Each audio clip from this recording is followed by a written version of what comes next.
visitor collapsed into a chair, with a ghastly face and a glitter of moisture on his brow. It's not actionable," he stammered. "I am very much afraid that it is not.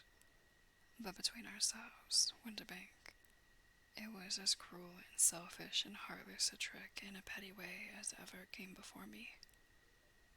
Now let me just run over the course of events, and you will contradict me if I go wrong." The man sat huddled up in his chair, with his head sunk upon his breast like one who is utterly crushed. Holmes stuck his feet up on the corner of the mantelpiece, and leaning back with his hands in his pockets began talking rather to himself, as it seemed, than to us. "The man married a woman very much older than himself for her money," said he, "and he enjoyed the use of the money of the daughter as long as she lived with them. It was a considerable sum for people in their position, and the loss of it would have made a serious difference. It was worth an effort to preserve it. The daughter was of a good, amiable disposition, but affectionate and warm-hearted in her ways, so that it was evident that with her fair personal advantages and her little income, she would not be allowed to remain single long. Now her marriage would mean, of course, the loss of 100 a year. So what does her stepfather do to prevent it? He takes the obvious course of keeping her at home and forbidding her to seek the company of people her own age. But soon he found that that would not answer forever. She became restive, insisted upon her rights, and finally announced her positive intention of going to a certain ball.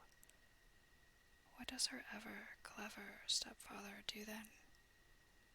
He conceives an idea more credible to his head than to his heart. With the connivance and assistance of his wife, he disguised himself, covered those keen eyes with tinted glasses, masked the face with a mustache and a pair of bushy whiskers, sunk that clear voice into an insinuating whisper, and doubly secure on account of the girl's short sight, he appears as Mr.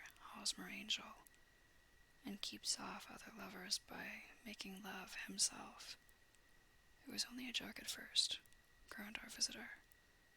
We never thought that she would have been so carried away. Very likely not. However that may be, the young lady was very decidedly carried away, and having quite made up her mind that her stepfather was in France, the suspicion of treachery never for an instant entered her mind. She was flattered by the gentleman's attentions, and the effect was increased by the loudly expressed admiration of her mother. Then Mr. Angel began to call, for it was obvious that the matter should be pushed as far as it would go if a real effect were to be produced.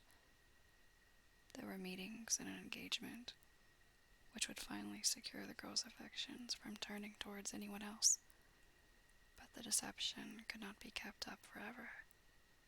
These pretended journeys to France were rather cumbrous. The thing to do was clearly to bring the business to an end in such a dramatic manner that it would leave a permanent impression upon the young lady's mind and prevent her from looking upon any other suitor for some time to come. Hence those vows of fidelity exacted upon a testament, and hence also the allusions to a possibility of something happening on the very morning of the wedding. James Winterbank wished Miss Sutherland to be so bound to Hosmer Angel, and so uncertain as to his fate, that for 10 years to come at any rate she would not listen to another man. As far as the church door he brought her, and then, as he could go no farther, he conveniently vanished away by the old trick of stepping in at one door of a four-wheeler and out at the other. I think that was the chain of events, Mr. Winterbank. Our visitor had recovered something of his assurance while Holmes had been talking, and he rose from his chair now with a cold sneer upon his pale face. "It may be so, or it may not, Mr. Holmes," said he. "But if you are so very sharp, You ought to be sharp enough to know that it is you who are breaking the law now and not me. I have done nothing actionable from the first. But as long as you keep that door locked, you lay yourself open to an action for assault and illegal constraint. The law cannot, as you say, touch you, said Holmes, unlocking and throwing open the door. Yet there never was a man who deserved punishment more. If a young lady has a brother or a friend, he ought to lay a whip across your shoulders, by Jove, he continued, flushing up at the sight of the bitter sneer upon the man's face. It is not part of my duties to my client, but here's a hunting crop handy, and I think I shall just treat myself too. He took 2 swift steps to the whip, but before he could grasp it, there was a wild clatter of steps upon the stairs. The heavy hall door banged, and from the window we could see Mr. James Windibank running at the top of his speed down the road. There's a cold-blooded scoundrel, said Holmes, laughing as he threw himself down into his chair once more. That fellow will rise from crime to crime until he does something very bad and ends on a gallows. The case has, in some respects, been not entirely devoid of interest. I cannot now entirely see all the steps of your reasoning, I remarked. Well, of course it was obvious from the first that this Mr. Hosmer Angel must have some strong object for his curious conduct, and it was equally clear that the only man who really profited by the incident, as far as we could see, was the stepfather. Then the fact that the 2 men were never together, and that the one always appeared when the other was away, was suggestive. So were the tinted spectacles and the curious voice, which both hinted at disguise, as did the bushy whiskers.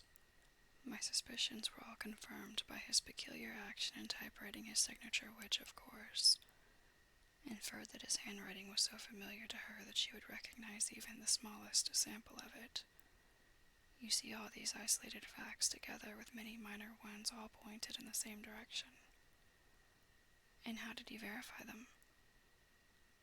Having once spotted my man, it was easy to get corroboration.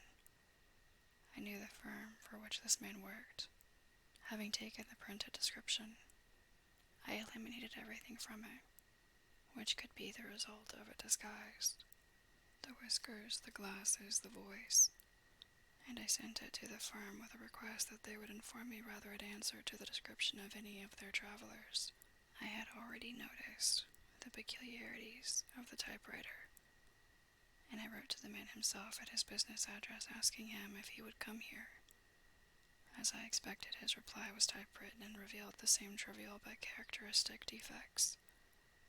The same post brought me a letter from Westhouse and Marbank of Fenchurch Street to say that the description tallied in every aspect with that of their employee, James Windibank, and Miss Sutherland.